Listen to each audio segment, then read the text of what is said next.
My background's been about marketing and innovation. Marketing and taking a product, whether something unknown like So Far Sounds, business I started a number of years ago, or globally known like Coca-Cola or Disney, and helping take it to the next level. So from a marketing point of view, it's coming up with creative ideas to get customers really excited about Coke, Disney, Diageo, the three big brands that I work for as a marketing director. On the innovation side, I also worked in those companies coming up with new business ideas and new things that hadn't been seen on the marketplace before. I was on a plane the next day, coincidentally, and I was sitting next to a guy, and he asked me, "What do you do?" And I said, "Well, I work for the Walt Disney Company." He goes, big smile, back to Goofy. He said, "My favorite character has always been Goofy, and I'm actually wearing Goofy boxer shorts. Want to see?" And two things went across my mind. No, thank you. But also, wow, why are you wearing Goofy boxer shorts? They don't exist. So I said, "Well, how did that happen?" He said, "Oh, well, my girlfriend knows I love Goofy, and she actually went out and sewed a logo," she's an artist, "that she made onto the boxer shorts." It was at that moment, and we all have that moment of insight, when I said, oh my God, this guy doesn't want to grow up. Oh my God, a lot of us don't want to grow up, or at least want to feel like a kid at heart. So I went back to my boss, I told the story, similar stories erupted through Disney, and that was the moment when we said, we're going to launch a division of products for adults. And this launched a billion revenue per year business. We had an idea. We were watching consumers in a bar drink Coke, and they were popping lemons into the Coke. So we went back and said to our bosses, let's create lemon Coke. Why not? Oh no, we can't mess with Coke. This went on for a year.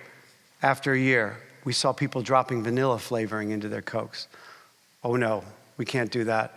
It's the corporate sort of focusing on the core brand and not being interested in trying something new, which ended up innovating by acquiring, never by building, really rarely. Passed up on this for 10 years, passed on this for 10 years, and probably lost about $1 billion. Probably lost about $1 billion in competitors doing it first and just being slow. I give you this because perhaps this can be ammunition, whatever you're bringing back to your company. It's just, if you miss it, it can be very painful.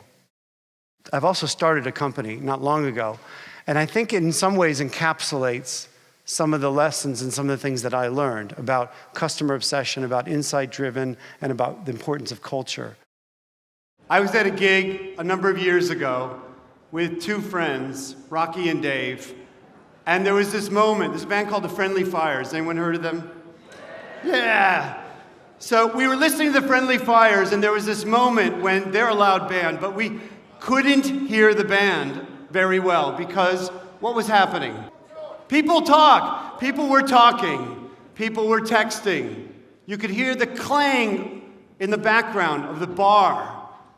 It was not a nice experience. And we said, there's something wrong with this picture. Live music experience could be much, much better. And we got together and we said, SOFAR, which stands for Songs from a Room, which is where we ended up going secret gigs in people's houses.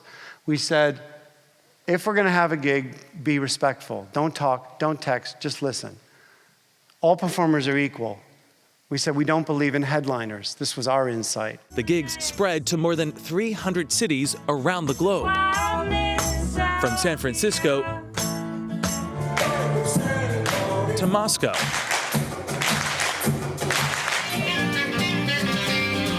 Sydney,